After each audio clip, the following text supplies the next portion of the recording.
Hello and a very warm welcome. You're watching Gravitas with me, Molly Gambhir. Let's get started.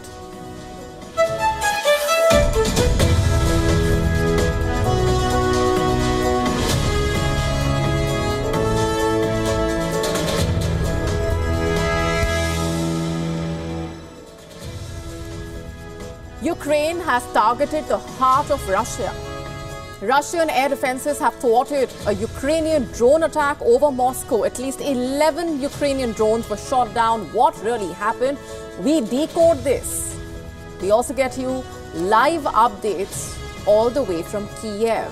The Indian Prime Minister is in Poland. His next stop is Ukraine. What are the expectations? We get you a ground report with our correspondent joining us live on the broadcast from Kiev.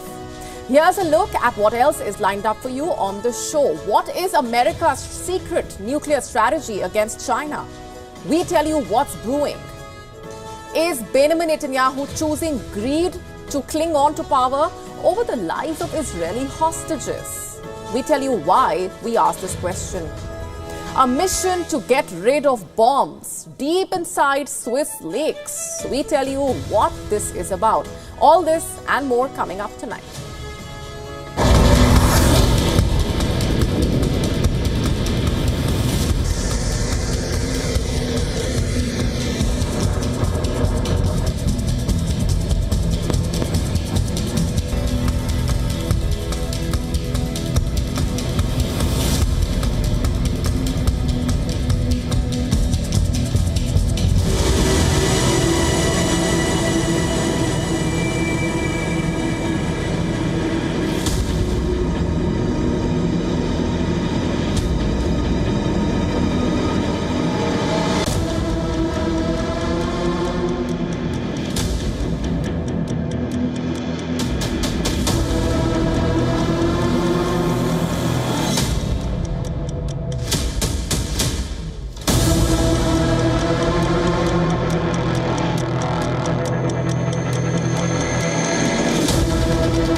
We are starting off the broadcast tonight with some news coming in from Moscow.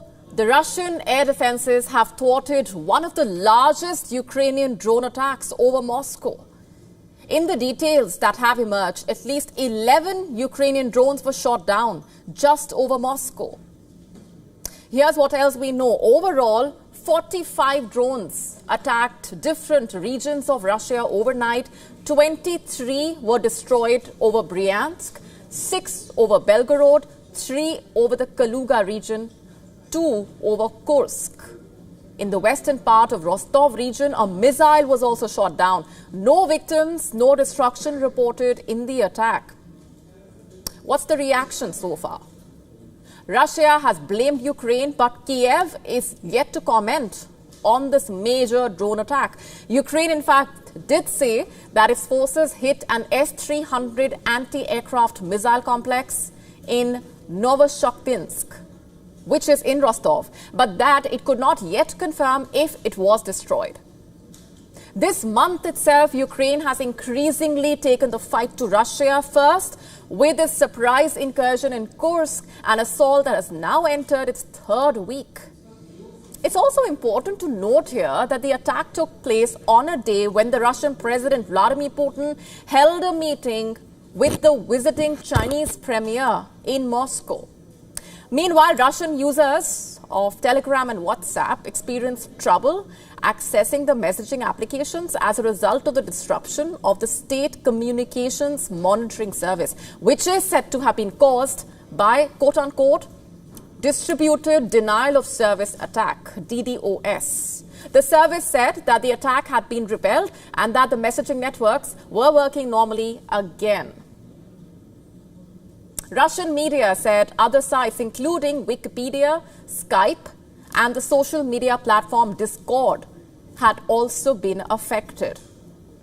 The drone attack on Moscow was on par with a May 2023 attack, when at least 8 drones were destroyed over the capital. It was a strike that Putin had described as a Ukrainian bid to scare and provoke Russia.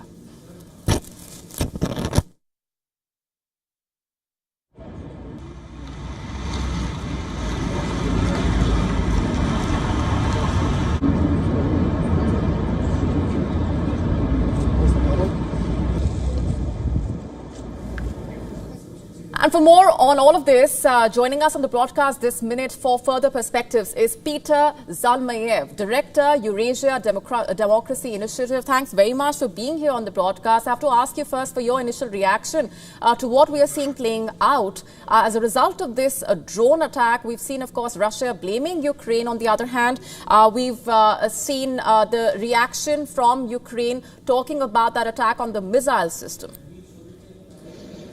Yes, indeed.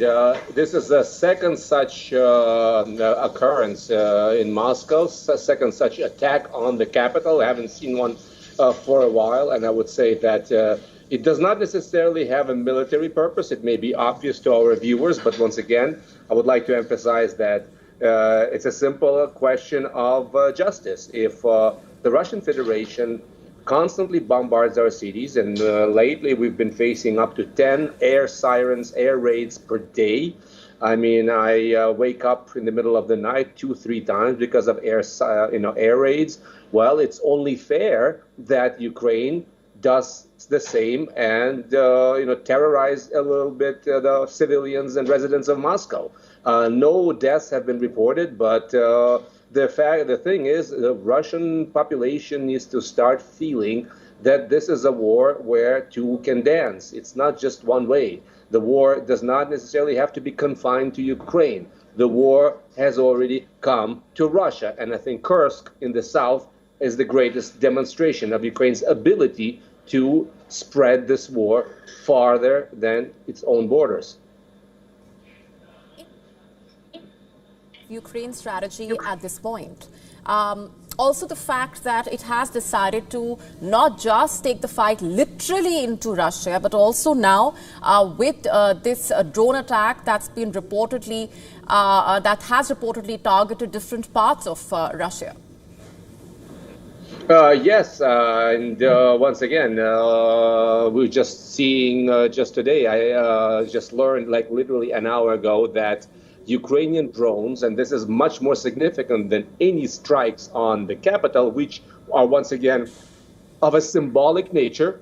2 Russian MiGs, Russian MiG-31, Russian fighter jet, and 2 Il-76 were hit and destroyed by Ukrainian drones at one of the military airports deep inside Russia. This once again shows that even a power much smaller militarily, economically, and population-wise than Russia can successfully wage an asymmetrical warfare. It takes a drone that is worth maybe $20,000 to destroy a fighter jets worth millions of dollars. Right, we are leaving it there for the moment. Of course, we will keep a close eye on the latest coming in terms of details, also reactions on what's unfolding at this point. Thanks very much for now.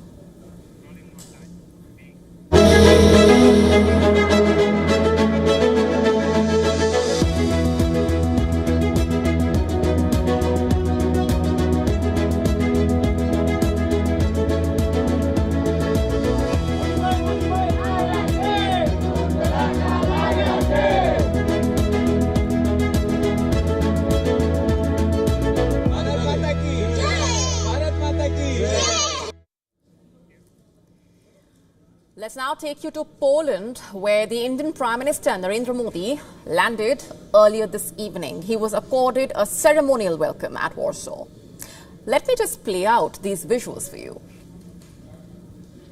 This is the first time in 45 years that an Indian Prime Minister is visiting Poland.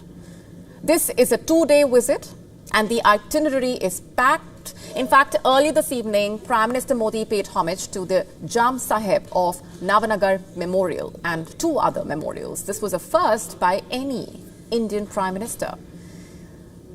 In a little over an hour, Prime Minister Modi will be meeting the Indian community in Poland and addressing the community event. Some 25,000 Indians reportedly live in Poland. Of them, 5,000 are students. During the course of his visit, Prime Minister Modi will also be meeting business leaders in Poland and, of course, the Polish Prime Minister and also the Polish President. Let me just read out for you what Prime Minister Modi said before leaving for Poland. I'm quoting here. My visit to Poland comes as we mark 70 years of our diplomatic relations. Poland is a key economic partner in Central Europe. Our mutual commitment to democracy and pluralism further reinforces our relationship. I look forward to meeting my friend, Prime Minister Donald Tusk, and the President to further advance our partnership, quote unquote. Now, what's the focus of the Prime Minister's visit to Poland? Number one, trade. The bilateral trade between India and Poland is around $6 billion.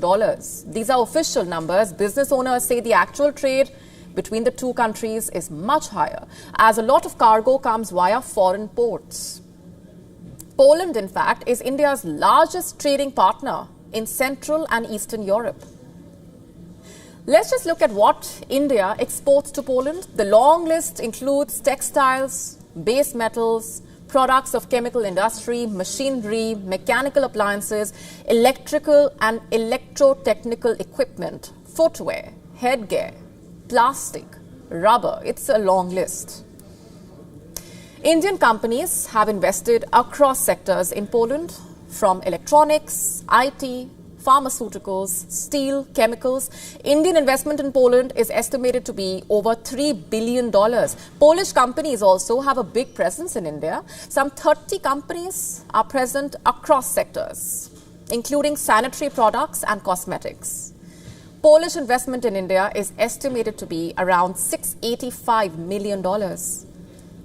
Defense will be a top priority in the conversations. Polish companies are reportedly looking to set up joint ventures in India. Also, India recently posted a defense attaché at its embassy in Warsaw. This is a country that played a pivotal role, remember, in helping India evacuate its students from Ukraine right after Russia invaded Ukraine.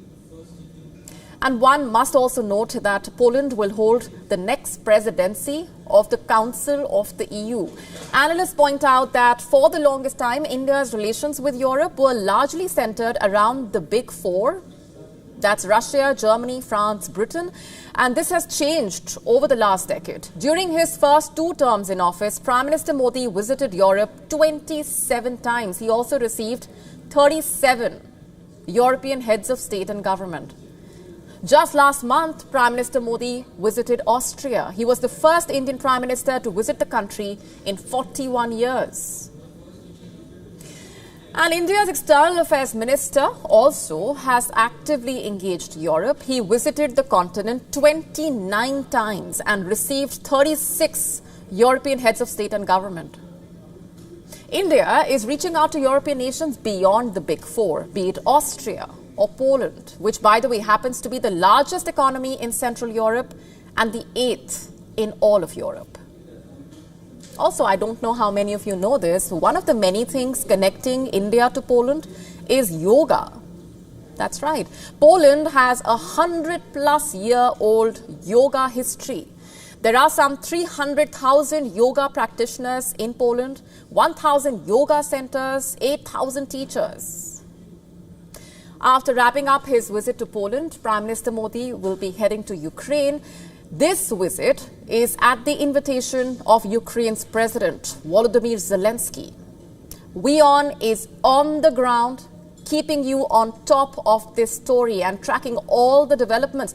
Let's now go straight across to our correspondent Siddhant Sibal, who is now joining us live from Kiev. Hi, Siddhant, if you can bring us up to speed with what the expectations so far are regarding the Indian Prime Minister's Ukraine visit. What are you picking up?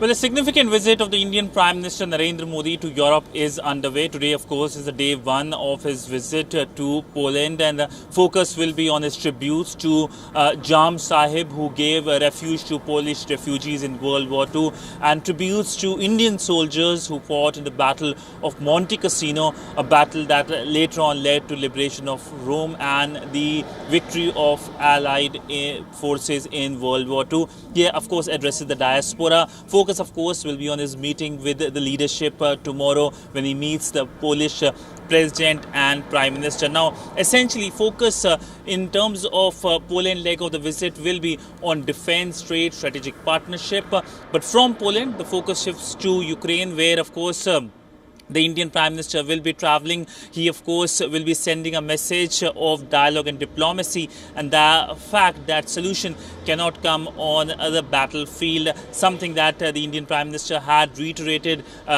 just 2 months ago in Moscow when he met with the Russian President Vladimir Putin. But essentially, India will be reaching out to Ukraine on 2 counts. First, of course, the second, of course, will be on reconstruction effort of this country. Right. Siddhant, there has been a lot of discussion about the role that India can play as far as mediation in the Russia-Ukraine war is concerned. If you can just outline for our viewers what the discussions so far have been all about and what's really been playing on the Indian side on that front. Well, in terms of India's engagement when it comes to the ongoing war, both with Russia and with Ukraine, the message has been simple on dialogue and diplomacy. But of course, when it comes to India's long-standing relationship with Russia, this is something that the world knows. India, of course, increased its energy intake from Russia when the war broke out, and that is something that the Ukrainians never liked. But today has been day one of WION team here in Ukraine, and I have spoken to several MPs. I have spoken to other people as well on ground, and they, of course, are pleasantly surprised and happy over the presence of Indian Prime Minister here in Ukraine on Friday, and they see it as an opportunity for further engagement and further support from New Delhi for the Ukrainian cause, especially with the fact that India participated at the Peace Summit in Switzerland earlier this year. All right, we're leaving it there for the moment, Siddhant. Thanks very much for joining us on the broadcast. Of course, coming back to you for further updates.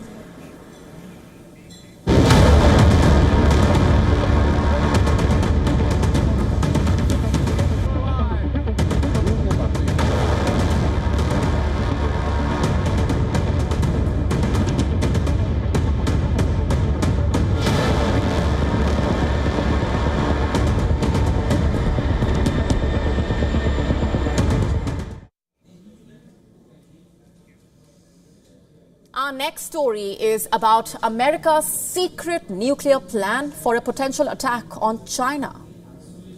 Could the two rival superpowers go to war? Well, the two countries have been aggressively expanding and revitalizing their militaries as well as their nuclear arsenal. All this in preparation for a possible major conflict in the coming years. While the US has long considered China as a security threat, recent reports indicate a reorientation of its strategy to specifically target China's rapidly expanding nuclear capabilities. In fact, President Biden has reportedly directed American forces to ready themselves for potential coordinated nuclear conflict, which he fears will come from Russia, China, and North Korea. You heard that right. An explosive report by the New York Times reveals that earlier this year in March, Biden sanctioned a highly classified nuclear strategic plan which specifically focused on the Chinese threat. What triggered this, you are wondering? Well, this shift comes as the Pentagon anticipates that China's nuclear stockpiles will soon rival those of the Cold War era rivals, US and Russia. Pentagon fears that China's nuclear stockpile could surpass America's and Russia's in both size as well as diversity over the next decade. Now, you must be asking, what does this new strategy include and why are we even calling it a secret? You see, the White House never announced it, but Biden has approved this revised strategy called the Nuclear Employment Guidance. Now, it's essentially a plan which also seeks to prepare the United States for possible coordinated nuclear challenges from China, Russia, North Korea. The document is updated every 4 years or so. It's also highly classified. It has no electronic copies and only a small number of hard copies are distributed to select national security officials as well as Pentagon commanders. Daryl Kimball, the executive director of the Arms Control Association, has said that while the U.S. intelligence estimates suggest that China may increase the size of its nuclear arsenal from 500 to 1,000 warheads by 2030, Russia currently has some 4,000 nuclear warheads. Kimball said that this fact remains the major driver behind the U.S. nuclear strategy.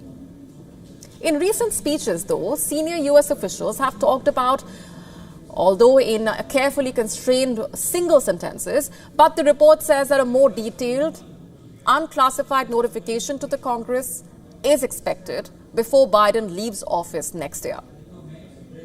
On Tuesday, in fact, the White House officially reacted to this report. The White House said that the classified nuclear strategic plan approved by President Biden is not a response to a single country or threat.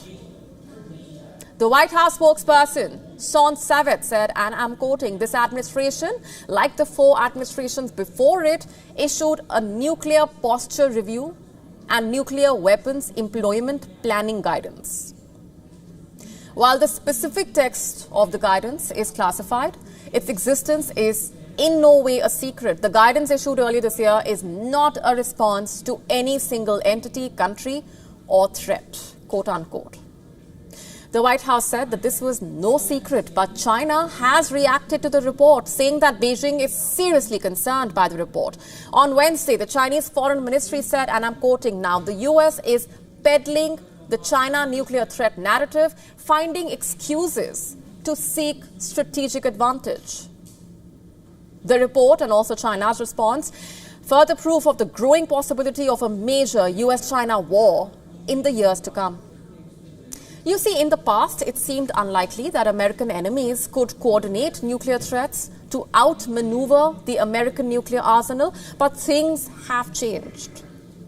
The growing bonhomie between Russia and China has made Washington uncomfortable.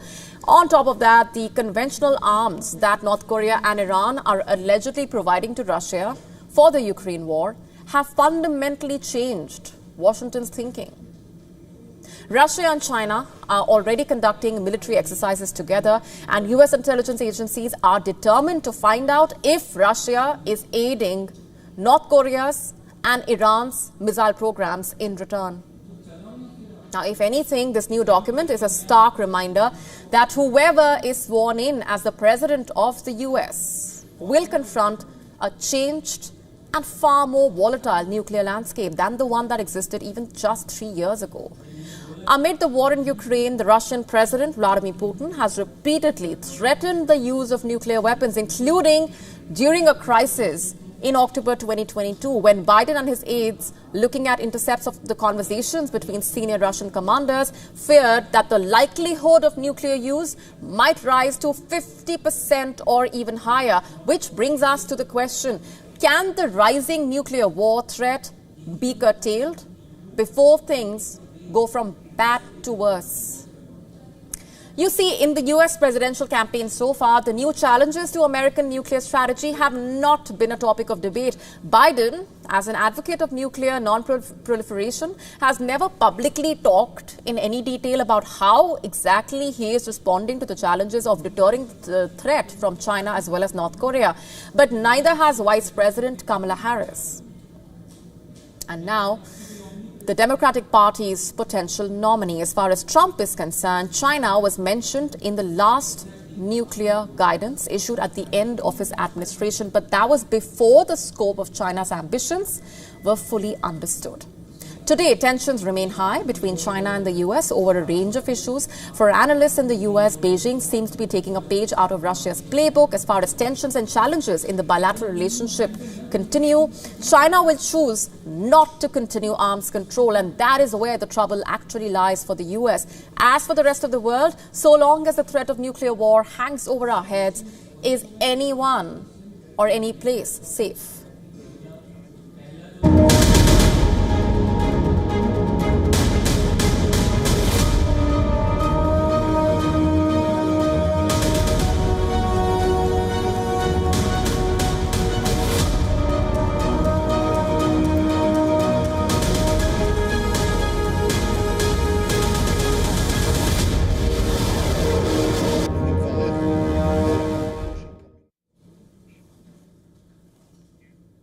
Is the Israeli Prime Minister's greed to hold on to power more important than the lives of Israeli citizens? Does Benjamin Netanyahu want to hold on to power at any cost, even if it means abandoning hostages? We ask those questions because the latest reports coming out of Israeli media paint a troubling picture, and that is putting it mildly.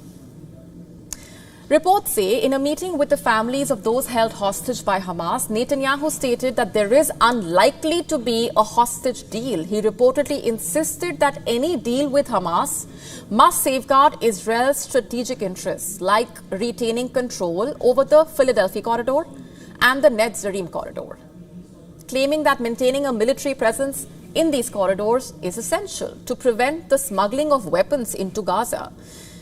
The Philadelphia corridor is a narrow strip along Gaza's border with Egypt, and the Netzarim corridor cuts off northern Gaza from the south.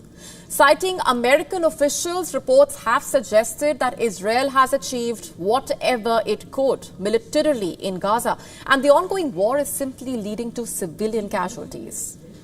And it cannot achieve Israel's objective of eliminating Hamas completely.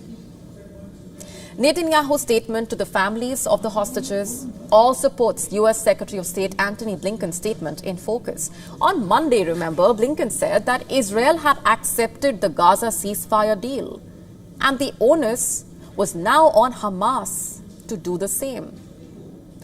Blinken's latest statement further contradicts Netanyahu's stance. The United States does not accept any long-term occupation of Gaza by Israel. More specifically, the agreement is very clear on the schedule and the locations of IDF withdrawals from Gaza, and Israel has agreed to that. So what are we to make of that statement? What's really going on? Remember, the US and Israel have had a rather complicated relationship recently, with the US constantly urging Netanyahu to end the Gaza war. As per reports, Hamas sees the Israeli control over these two corridors as a major obstacle to the ceasefire deal, a chokehold on Gaza's sovereignty, a precursor to a renewed occupation and a potential return of Jewish settlements. And so Netanyahu's resolve to hold on to these territories raises crucial questions. Does this strategy truly serve the nation, or is it merely a guise to continue the war and prevent fresh elections from happening, perhaps? One that could put his position as Prime Minister in doubt. The families of the hostages have on multiple occasions made their position clear. They want their loved ones home, and they want that now. Forums representing the families of the hostages have reportedly stated that they fear Netanyahu's demands could doom any chance of a deal, arguing that a ceasefire deal with Hamas, not territorial bargaining, is the only path to securing the release of the hostages. Experts also argue that Netanyahu's actions could torpedo a potential deal. As per reports, the hostages and the missing families forum accused Netanyahu of abandoning the hostages, leaving them to face death in captivity. Remember, reportedly, Netanyahu had once said that the hostages are suffering, but they are not dying. But is the suffering of Israeli citizens being brushed aside as collateral damage to hold on to power? Is their suffering not being taken seriously because Netanyahu's greed to cling on to power is more important? As per reports, opposition leader Yair Lapid has also weighed in, calling for an immediate deal to bring the hostages home before they all die. Lapid's comments coming on the heels of the Israeli army statement stating that they had recovered the bodies of 6 hostages from Khan Yunis in Gaza. The ceasefire resolution, remember, is not just important for the hostages but also for potentially preventing an all-out regional catastrophic war. Iran is waiting on the outcome of the Gaza ceasefire deal. If it fails, reports suggest that Iran, along with Hezbollah, plan to strike Israel, which threatens the possibility of an all-out war in West Asia. Such a move will be a retaliation for the assassinations of Hezbollah commander Fuad Shukr in Beirut and the Hamas leader Ismail Haniyeh in Tehran. With each passing hour, the window for negotiation narrows and the likelihood of further bloodshed increases. How many more lives will be sacrificed for Netanyahu's greed to hold on to power?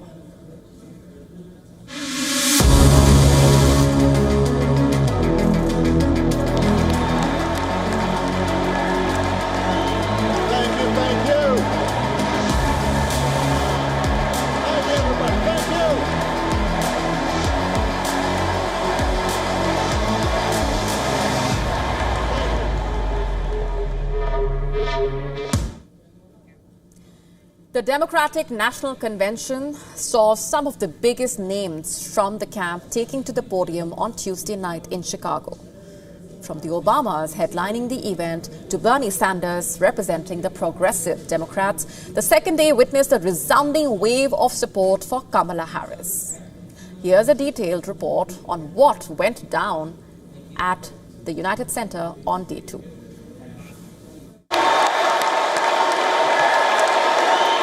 Thank you, thank you. Thank you, everybody, thank you. Deafening cheers greeted Barack and Michelle Obama.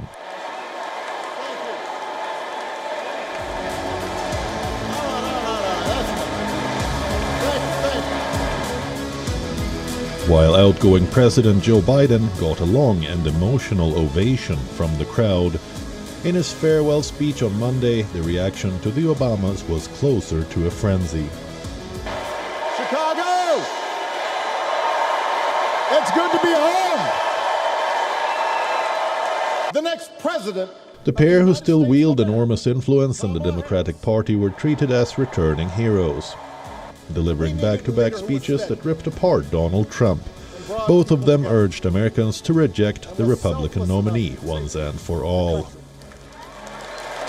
We do not need 4 more years of bluster and bumbling and chaos. We have seen that movie before, and we all know that the sequel is usually worse.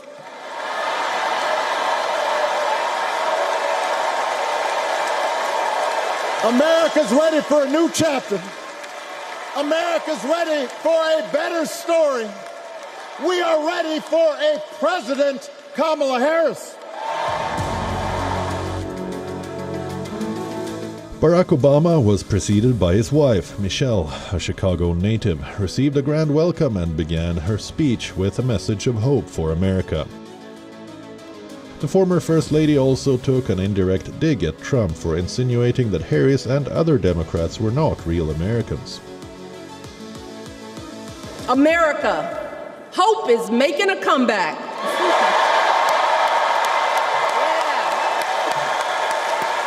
The embodiment of the stories we tell ourselves about this country. Her story is your story. It's my story. It's the story of the vast majority of Americans trying to build a better life. Look, Kamala knows, like we do, that regardless of where you come from, what you look like, who you love, how you worship, or what's in your bank account, we all deserve the opportunity to build a decent life. On day 2 of the convention, Democrats held a symbolic roll call. Delegates from each state pledged their support for Harris and her returning mate, Tim Walz. The roll call was held in a party-like atmosphere with a DJ spinning a special song for each state and territory. Delegates sported fun fashions as they attended the evening's events and speeches. Some dressed flashy, others folksy, with patriotic red, white and blue accessories, a common theme. I'm so excited because the first woman of color to look like me will be the woman inaugurated in my day and time. I never thought it. I never thought I'd see President Barack Obama. And now to witness this as a woman of color, a woman who has fought battles, who stands on the shoulders of trailblazers. Stage is now set for the two closing nights of the convention. Wednesday night, when the party's vice presidential nominee, Minnesota Governor Tim Walz, will take the stage. And Thursday, when Harris will close the gathering as the final sprint to Election Day begins.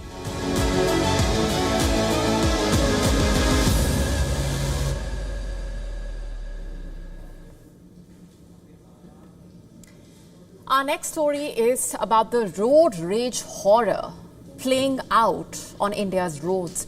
Two chilling incidents have come to light that once again put the spotlight on road rage horror. These are horrific incidents, so we advise viewer discretion. The two incidents come from two different parts of India. The first one is from Maharashtra, Thane's Badlapur Ambernath Road to be specific. A video of the incident has gone viral. The road was busy when an SUV appeared to ram into another vehicle, not once but twice. A child was seen sitting in the back seat of the vehicle when it was attacked reportedly, and after hitting the vehicle from behind, the car took a U-turn and attacked the vehicle again from the front. A man who was standing on the road was also hit and dragged for several meters. This is disturbing to say the least. Around 4 people were reportedly grievously injured. What really happened? Why such rage? There isn't a lot of clarity. The details are sketchy at this point. What is clear, though, is that a lot of anger was at play. As per the police, the incident was the result of a clash between two groups. This is appalling. In fact, there is another incident of road rage that is dominating headlines in India today. This one took place in Bengaluru. This reportedly happened in the middle of a Bengaluru road. The video of this incident has also gone viral. The biker looks furious. In the video, he is seen taking out his anger at the car, attacking it. And the most heartbreaking part is that the couple can be seen screaming, pleading, saying that they have a baby with them. They want the man to stop, clearly. But why so angry? What really happened in this case? Reports say the biker was furious after the car took a left turn without any indicator. That's all? What's with the short fuse? How and why have things even reached this point? How can people become so blinded by rage that one incident is enough to drive them furious enough to act in this way? Like I said, road rage incidents are common. Someone tries to overtake a vehicle perhaps, or accidentally hits another vehicle perhaps, and all hell breaks loose. Sometimes leading to arguments, sometimes a lot worse. These incidents are scary. Road rage is scary.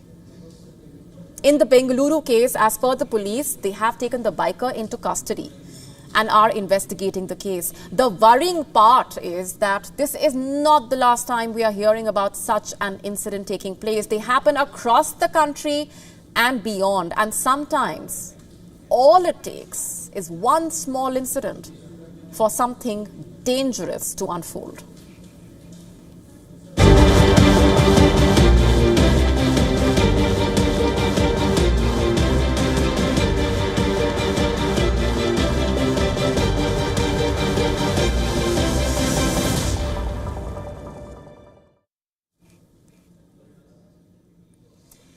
And our next story is about a ticking time bomb, a hidden danger lying deep inside Switzerland's lakes, known for their breathtaking beauty and crystal clear waters. Beneath the surface reportedly lie forgotten military munitions, long buried and potentially hazardous.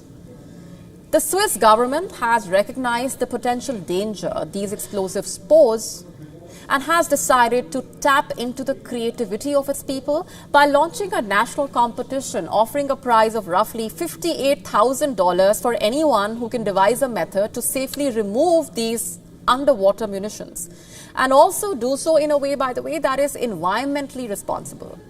Yes, any proposed solution must ensure that getting rid of these explosives is done in a way that it does not endanger the environment.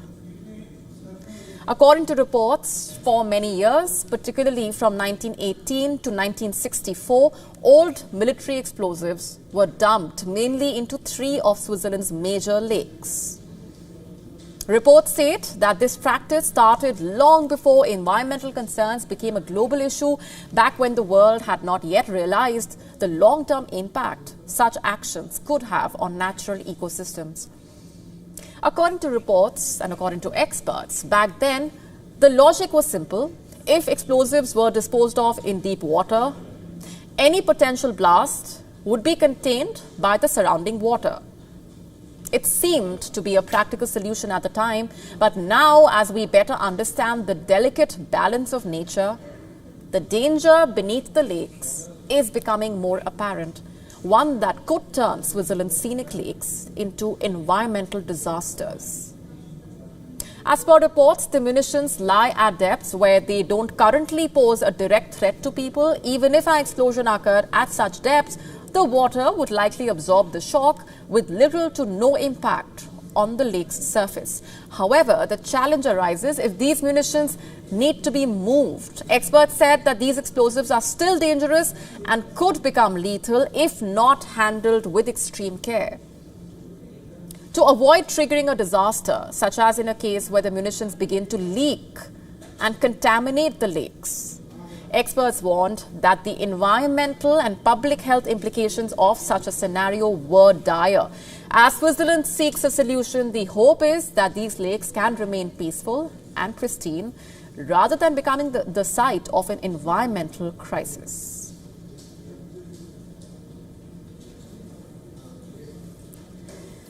Shifting our focus now to Northern Africa, where a shift in Morocco's approach to cannabis cultivation is making headlines. As per reports, Morocco's king, Mohammed VI, has reportedly granted pardons to nearly 5,000 individuals who were either convicted or wanted on charges related to illegal cannabis farming.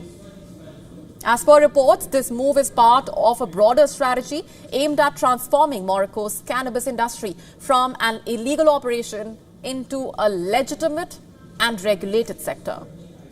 Let's just break this down for you. Since 2021, Morocco has allowed cannabis to be grown, exported, and used for medicinal and industrial purposes. However, the recreational use of cannabis remains illegal.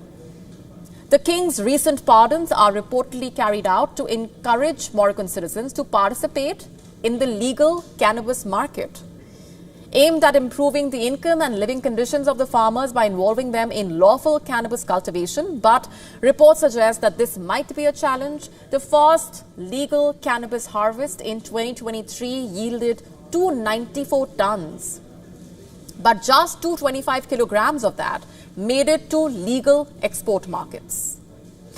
According to reports, an estimated 100,000 tons of cannabis is harvested annually in Morocco's Rif Mountains, much of which is smuggled into Europe, and roughly 700,000 Moroccans depend on the crop for their livelihoods. As per a report in the Times UK, the United Nations Office on Drugs and Crime estimates that cannabis illegally exported from Morocco generates between 4 to 11 billion US dollars annually for European drug dealers. Whether the king's pardons actually pave the way to transiting Morocco from an illicit cannabis economy to a regulated industry remains to be seen.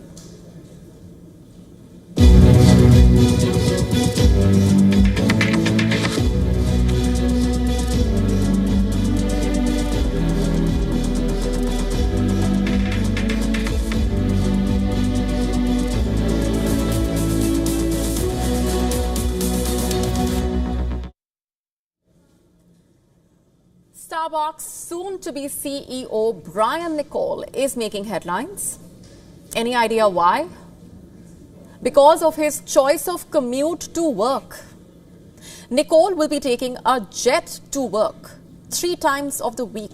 Let me just repeat that for you. Starbucks' new CEO will be jetting to work thrice a week. Some of you must be thinking, wondering, what kind of money is the man and the company making? Let's just break this down for you. Let's also tell you a little bit about this CEO. Brian Niccol, he is 50 years old. He lives in Newport Beach, California. Before he joined Starbucks, Niccol was the CEO of Chipotle. Under him, the company's stock reportedly soared 773%. Starbucks brought him on board hoping to replicate that success and growth. But here's the thing, the company expects the employee to work in hybrid mode. Meaning, while they may work from home, there are days they must be in office. Like we said, Niccol lives in Newport Beach, California. So what Starbucks is reportedly doing is establishing a remote office in Newport Beach. But the company also expects the CEO to come to the headquarters, which are in Seattle. Niccol must be there at least thrice a week. Newport Beach to Seattle is a distance of over 1,600 kilometers, by the way. Driving could take over 18 hours. So, Starbucks has decided to sweeten the deal for the new CEO. It has reportedly offered the corporate jet to Niccol for his commute to Seattle. An excerpt of what is reportedly a part of Niccol's offer letter is doing the rounds on the internet. Reading, and I'm quoting here, "You will be eligible to use the company aircraft for business-related travel in accordance with the company's travel policy. Number 2, travel between your city of residence and the company's headquarters in Seattle, Washington. And number 3, your personal travel in accordance with the company's policies up to a maximum amount of $250,000 per year." Quote unquote. Any idea how much this new Starbucks CEO is getting paid? His yearly base salary reportedly is $1.6 million.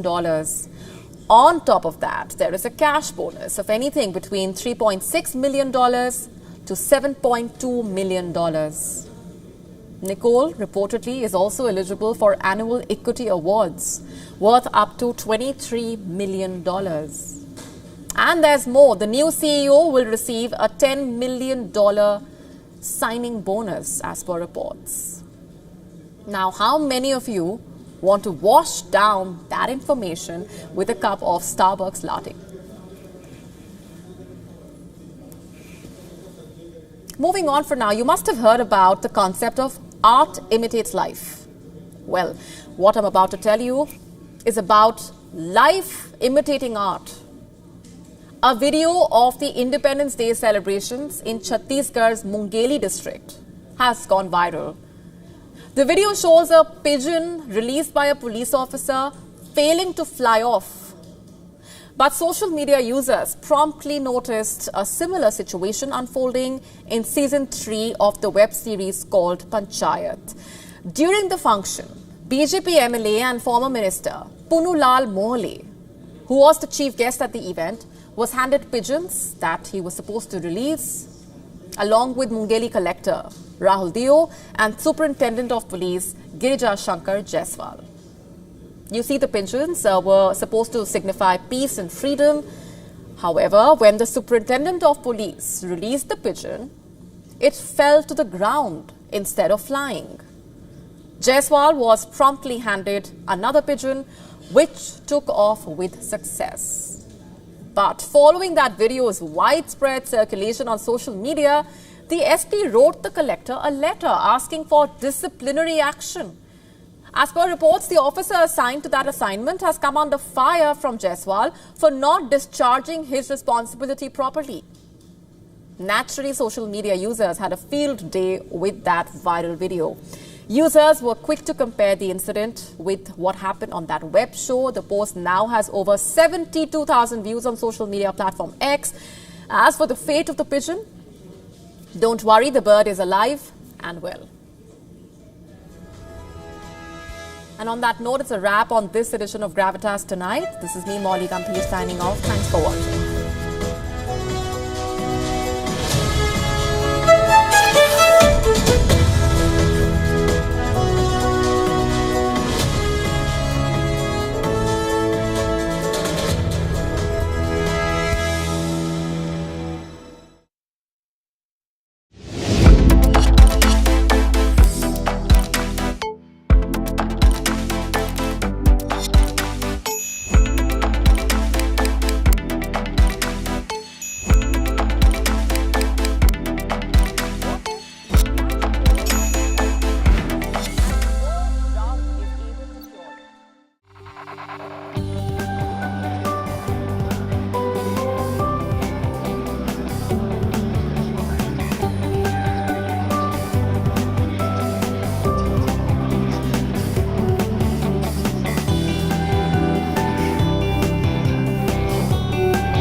Namaste.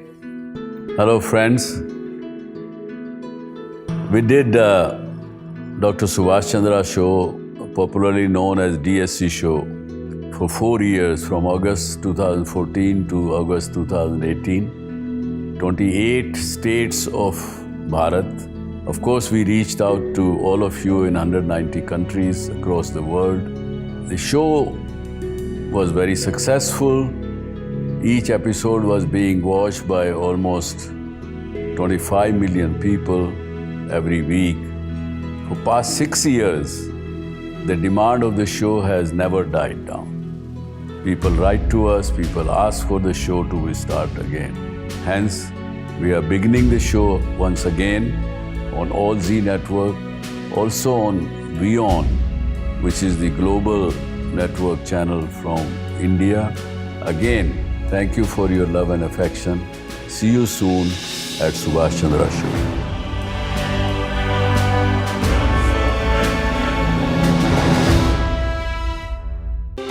To bring the benefits of the Subhash Chandra Show to your educational institution, teachers and students, send an invitation to Juhi Jha at yoursarthi@such.org.in.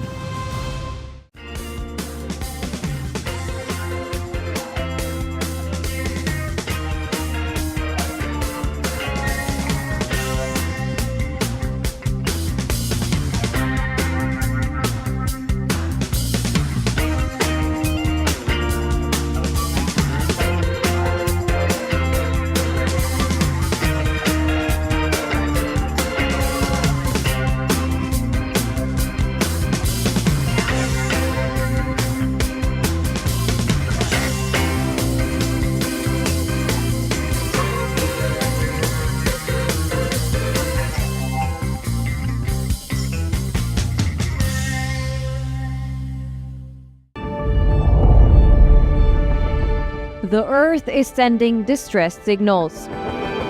Wildfires, droughts, and melting glaciers. Can we reverse the damage? Explore the harrowing effects of climate change. It's a wake-up call. Global emergency. Climate Tracker on WION World is One. WION, India's global voice, the channel that brings you the biggest stories from across the world through India's lens. Now available in more than 190 countries worldwide. Because we believe that the world is one. Watch us in Africa, Europe, USA and Canada, South America, Asia Pacific, Middle East and North African regions. Also available on these digital platforms across the world. WION. World is one.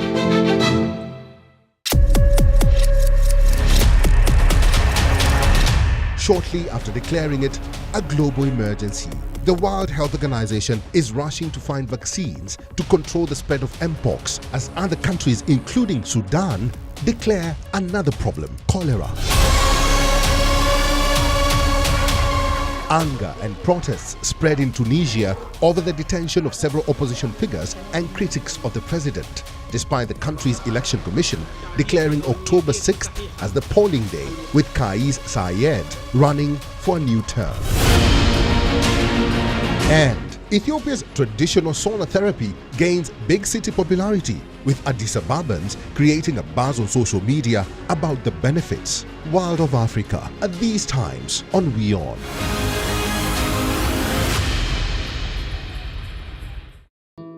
Namaste. Hello friends. We did Dr. Subhash Chandra show, popularly known as DSC show, for 4 years, from August 2014 to August 2018. 28 states of Bharat. Of course, we reached out to all of you in 190 countries across the world.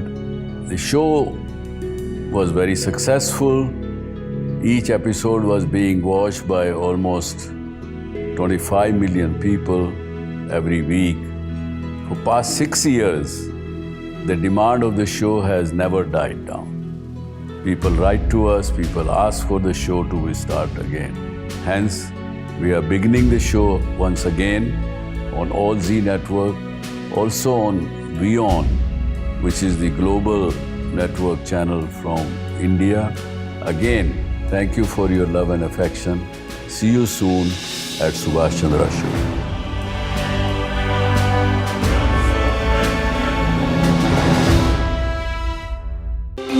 To bring the benefits of the Subhash Chandra Show to your educational institution, teachers and students, send an invitation to Juhi Jha at yoursarthi@such.org.in. We hereby call the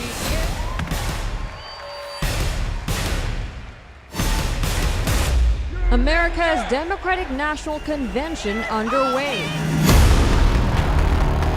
Together, Biden takes center stage amid "We Love You, Joe" chants. She knows that tonight is Joe Biden's night. Kamala Harris is the right person to beat Donald Trump. POTUS calls on Americans to save democracy. Democracy has delivered. And now democracy must be preserved. Teary-eyed Biden embraces Harris and Walz. America's race to power on WION, World is One.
Welcome back. This is WION World is One. We're glad you're watching. Time now for Pulse, American Rocker.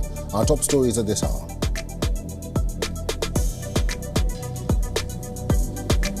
Israel Defense Force claims it has eliminated Iran-affiliated terrorist Khalil Hussein Khalil al-Maqda. The Palestinian authorities say 50 people have been killed in Israeli strikes in the last 24 hours.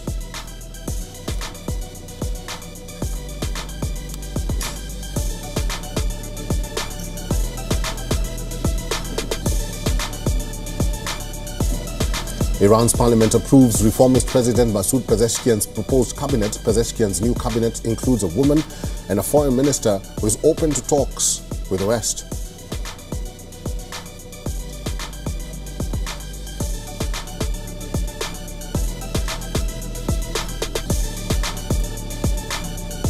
Russian Foreign Ministry lashes out on Ukrainian incursion into Kursk, says violations by Ukraine makes any peace negotiation with Kiev impossible.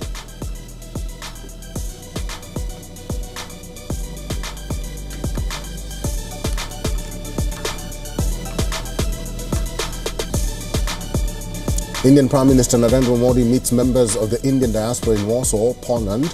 Modi is on the first visit by an Indian Prime Minister to Poland in 45 years.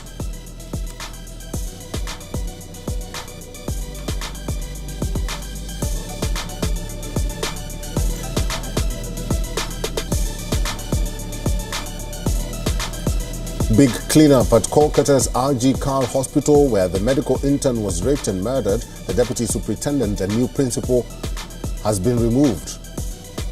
Students at the hospital continue candlelight vigils.